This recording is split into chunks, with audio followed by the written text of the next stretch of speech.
Good morning everyone. आप जैसा कि जानते हैं हमने आपके सिलेबस की फोर्थ यूनिट लास्ट यूनिट का एक चैप्टर शुरू कर दिया है। इसका ऑलरेडी एक वीडियो यानी कि लोकमान्य बाल गंगाधर तिलक की बायोग्राफी और हिस्ट्री से रिलेटेड पार्ट 1 हम ऑलरेडी अपलोड कर चुके हैं और काफ़ी सारे पॉइंट जो हैं हम डिस्कस भी कर चुके हैं लास्ट वीडियो में। अब हम उससे आगे चलते हैं। लास्ट जो हमारा वीडियो था वो यहाँ पर ख़त्म हुआ था। अब नेक्स्ट वीडियो हम शुरू करते हैं यहाँ से।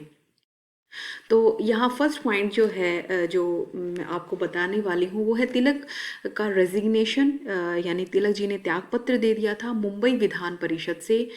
देखिए, अगर उनकी छात्र राजनीति के बारे में देखा जाए तो सबसे पहले यूनिवर्सिटी लेवल पर वो बम्बई यूनिवर्सिटी में जो है सीनेट के सदस्य के तौर पर चुने गए थे 1892 में। उसके बाद वो पूना नगर पालिका के सदस्य चुने गए थे। उसके बाद वो जैसे स्टेप बाय स्टेप चढ़ते हुए मुंबई विधान परिषद के भी सदस्य चुने गए। एक बार 1895 में चुने गए वो, एक बार 1897 में। जब फर्स्ट टाइम चुने गए थे तब भी उनका उनका जो कार्य करने का तरीका था उससे जो है काउंसिल के सदस्य परेशान हो गए थे। ब्रिटिशर सदस्य नहीं चाहते थे उनको एज ए मेंबर रखना।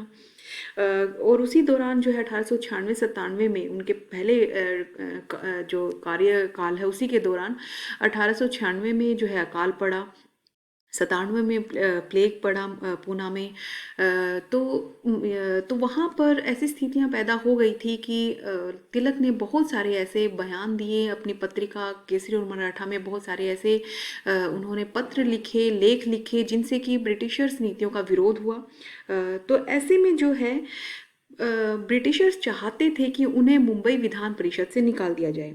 ऐसा जो है एक 1892 में जो है भारतीय परिषद कानून अधिनियम जो पास हुआ था उसमें ये लिखा गया था कि किसी भी परिषद के जो अध्यक्ष हैं या गवर्नर है वो जो है नहीं डिसमिस कर सकते हैं किसी भी सदस्य को परिषद से। इसलिए नहीं कर पाए।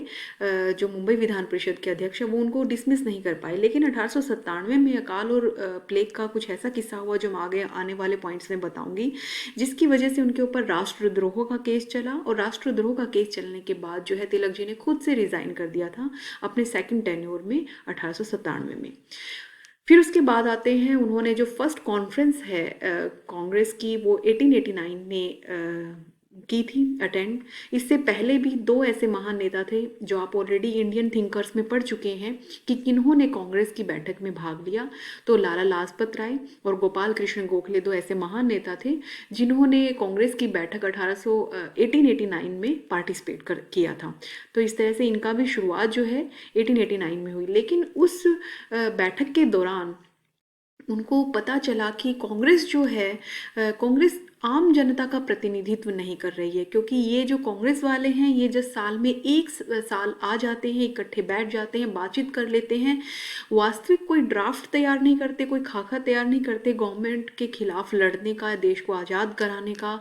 तो उनको ये लगता था कि फर्स्ट कॉन्फ्रेंस अटेंड करने के बाद उनको ये महसूस हुआ कि जो ये राष्ट्रीय संस्था के तौर पर कांग्रेस उतनी गंभीर नहीं है अपने प्रयासों को लेकर, और आम जनता का, साधारण जनता की क्या अभिलाषाएं हैं, इच्छाएं हैं, उसको जानने का भी प्रयास नहीं कर रही है।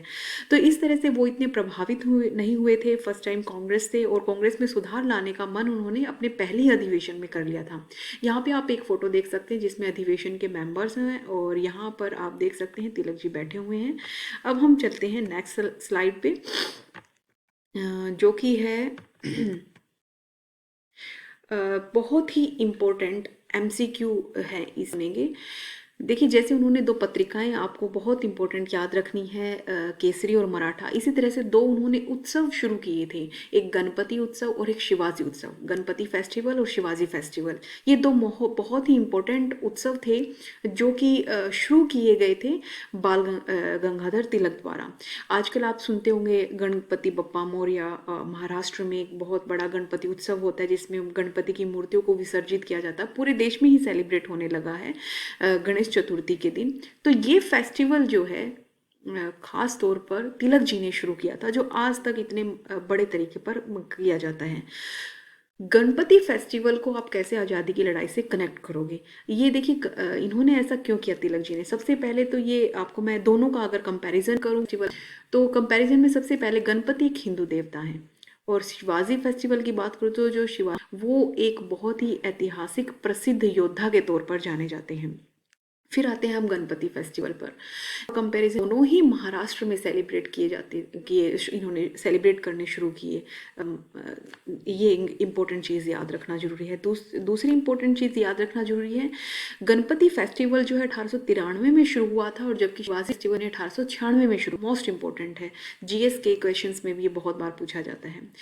अब मेन जो क्वेश्चन है वो ये कि इनको लाने का उद्देश्य क्या था, मोटिव फेस्टिवल को शुरू करने का। तो गणपति उत्सव को शुरू करने का जो था, गणपति जो है, गणेशा जो है एक हिंदू देवता है, तो हिंदुओं की मेजोरिटी बहुत थी उस टाइम इंडिया में।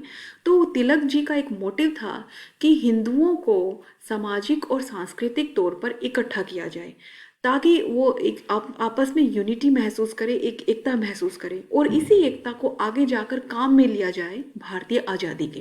तो इसलिए उनका उद्देश्य था गणपति फेस्टिवल को शुरू करने का। अब इधर आते हैं शिवाजी फेस्टिवल को शुरू करने का उद्देश्य क्या था। मैं आपको पहले बता चुकी हूँ कि शिवाजी एक बहुत महान योद्धा थे, मराठा नेता थे, जिन्होंने मराठा देश के लिए बहुत कुछ किया। मुगलों के खिलाफ वो बहुत अधिक लड़े, बढ़ चढ़कर उन्होंने अपना जो है अपने साम्राज्य को स्थापित करने की, अपने साम्राज्य को प्रोटेक्ट करने का और मराठा राज्य को आगे विकसित करने का, फलने फूलने के लिए उन्होंने बहुत प्रयास किए शिवाजी ने।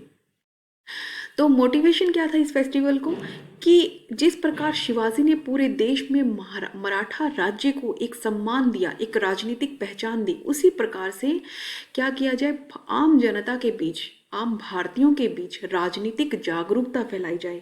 राजनीतिक जागरूकता जब उनके अंदर होगी तो उन्हें चलेगा कि ब्रिटिशर्स जो है उनका किस प्रकार से शोषण कर रहे हैं, किस प्रकार से गलत गलत नीतियां अपना रहे हैं। तो वो इस वजह से क्या करना चाह रहे हैं, शिवाजी फेस्टिवल को अवेयरनेस के लिए, गणपति सामाजिक और सांस्कृतिक यूनिटी के लिए कर रहे हैं तैयार, ताकि इन उत्सवों के माध्यम से राज्य के विरुद्ध जो है विद्रोह की भावना फैलाने में वो सफल हो सके। तो इस प्रकार तिलक जी ने दो महत्वपूर्ण फेस्टिवल के, जो बहुत इंपॉर्टेंट है एमसीक्यू के लिए भी। फिर आगे चलते हैं। अब एक इम्पोर्टेंट मुद्दा आता है अकाल तथा प्लेग का फैलना। फेमाइन यानी कि अकाल, और प्लेग आपको पता ही एक बीमारी है। जिस तरह से आज कोरोना महामारी फैली हुई है, इसी तरह से प्लेग फैला हुआ था 19th सेंचुरी के एंड में। तो जो फेमाइन है ये 1896-97 में फैला में पड़ा। अकाल का मतलब क्या होता है, अकाल यानी कि सूखा आ जाना, बारिश ना होना। बारिश नहीं होगी तो फसलें नहीं होंगी, फसलें नहीं होगी तो लोग भूखे मरेंगे, गरीबी बढ़ेगी। तो इसी तरह से जो महाराष्ट्र में है 1896 में बहुत ही भयानक अकाल पड़ा।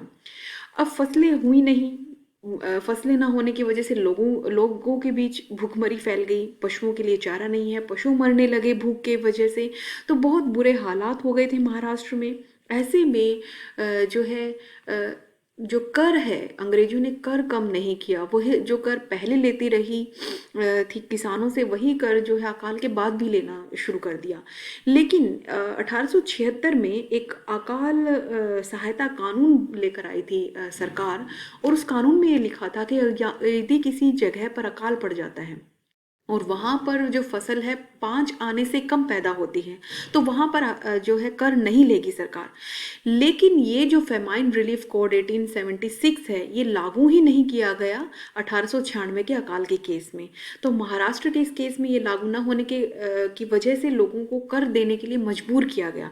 तो तिलक जी ने इसमें बड़ा ही बढ़ चढ़कर भाग लिया। उन्होंने आंकड़े इकट्ठे किए, लोगों को तैयार किया कि वो सहायता करे इस आंकड़े इकट्ठे करने में, कि देखो लोगों की आय 5 आने से कम है। तो इस प्रकार से उन्होंने जो है बहुत सारे लेख लिखे, बहुत सारे केसरी और मराठा में बहुत सारी पत्रिकाएं और कविताएं लिखी, लोगों की सहायता करने का उन्होंने प्रयास किया विभिन्न तरीकों से। तो यहाँ पर जो है ब्रिटिशर्स के सामने आ गए, नज़रों में आ गए तिलक जी, और ब्रिटिशर्स उनसे चिढ़ने लगे और वो डिमांड करने लगे, ब्रिटिशर्स चाहने लगे कि उनको मुंबई विधान परिषद से भी अलग कर दिया जाए, उनके ऊपर राजद्रोह का केस चलाया जाए, क्योंकि वो ब्रिटिश सरकार के खिलाफ लिख रहे हैं इस अकाल के दौरान। दूसरी चीज़ जो है वो है प्लेग। ये पुणे में महाराष्ट्र का ही एक इलाका है जहाँ से बिलोंग भी करते थे तिलक जी। 1897 में प्लेग महामारी फैल जाती है, लोगों की बड़ी संख्या में मौत होने लगती है, इतनी कि शमशान घाट के बाहर अग्नि देने के लिए लाशों को लंबी लंबी कतारें लग जाती हैं, लाशों की कतारें लग जाती हैं। तो ऐसे में जो है तिलक जी ने ना केवल एक हॉस्पिटल भी ओपन करने का कोशिश की, बल्कि लोगों को इकट्ठा करके लोगों के जो है दुखों को दूर करने का भी प्रयास किया। लेकिन सरकार की तरफ से कोई भी प्रयास नहीं हुआ लोगों के दुखों को, लोगों की इस दौरान बीमारी को कम करने के लिए। बस सरकार ने क्या किया, एक मिस्टर रैंड की अध्यक्षता में एक कमीशन बैठा दिया, जिसे कहते हैं Poona plague commission. Mister Rand और उनके सहायक थे आयरिस्ट, इनकी इनकी देखरेख में कि आप प्लेग से रिलेटेड जो है काम करो। तो वो जो कमिश्नर बैठे थे उन्होंने एक ढंग का काम किया नहीं, कुछ अच्छे आंकड़े पेश नहीं किए, जिससे कि और भी विद्रोह की भावना फैल गई। और उसी दौरान जो दामोदर हरिचापकर नाम का एक युवा था, उन्होंने ये जो कमिश्नर के अध्यक्ष और इसके सहायक थे उनका कत्ल कर दिया और उनको फांसी की सजा भी दी। तो इस पर भी तिलक ने जो है दामोदर हरिचापेकर को छोड़ने की बात कही और आम जनता के साथ वो सड़कों पर आ गए। तो इस प्रकार से क्या है, फिर से जो है लोग ब्रिटिश सरकार की नज़रों में इस वजह से फिर से आ गए। और राजद्रोह का पहला केस जो है तिलक के ऊपर लगा दिया गया। इस जो है प्लेग के दौरान जो ये रैंड और मिस्टर आयरिस्ट की जो मृत्यु हुई थी उसके बाद। तो ये इन दो वजहों के कारण जो है, इनके जो प्रयास थे ब्रिटिशर्स के खिलाफ, इन वजहों के कारण क्या किया गया, तिलक के खिलाफ राजद्रोह का लगा।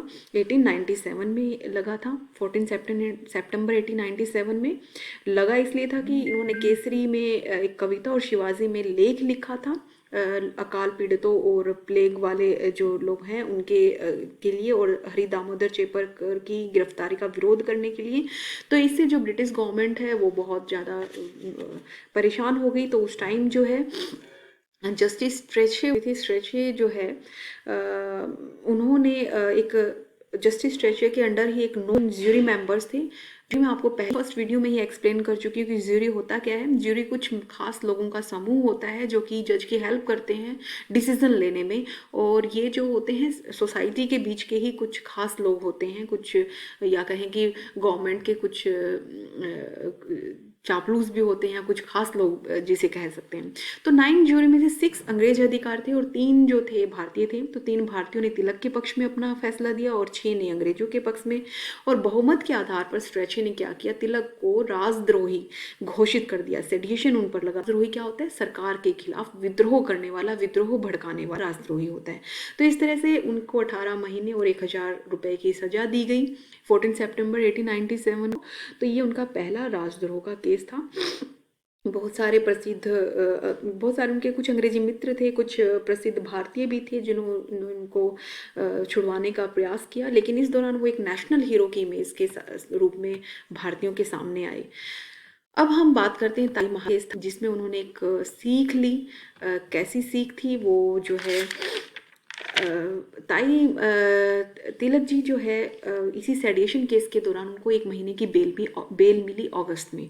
और जस्टिस WC बनर्जी यानी कि बदरुद्दीन तैयब जी ने उनकी हेल्प की थी बेल मिलने में। और इस बेल के दौरान ही उनको जो है अपने एक मित्र के पास पूना जाने का अवसर मिला। उनके मित्र का नाम था बाबा सरदार महाराज, और वो अपने अंतिम दिनों में थे और वो चाहते थे कि उनके मरने के बाद जो है उनका जो भी बच्चा पैदा होगा उसकी जो संपत्ति है उसकी देखरेख तिलक जी करें। तो तिलक जी ने भावनाओं में बहकर ये बात स्वीकार तो कर ली कि ठीक है वो ट्रस्टी बन जाएंगे, संपत्ति की देखभाल करने वाले को ट्रस्टी बोलते हैं, तो वो ट्रस्टी बनने के लिए तैयार हो गए। उसी दौरान क्या होता है, सरदार जो उनकी वाइफ है सकवार बाई, जिसे ताई महाराज भी कहा जाता है, सकवा बाई ने जो है उनको बेबी होता है।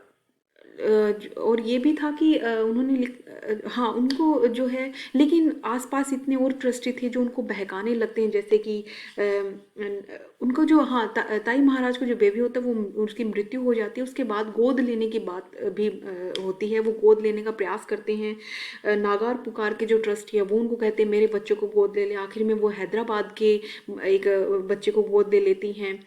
तो बहुत सारी ऐसी चीज़ें हैं, मैं फिर से आपको इस वीडियो के उसमें एक्सप्लेन करूँगी कि आखिरकार में तिलक जी को ये सबक मिलता है इस पूरे केस में हालांकि वो सफल तो हो जाते हैं, ट्रस्टी वो संपत्ति की देख रेख तो अगुवाई को माननी ही पड़ती है उनकी, लेकिन इन द केस उनको लाइफ एक्सपीरियंस मिलता है कि इस तरह की चीज़ों में वो नहीं उलझेंगे और वो अपनी देश की आज़ादी के लिए निरंतर लड़ते रहेंगे।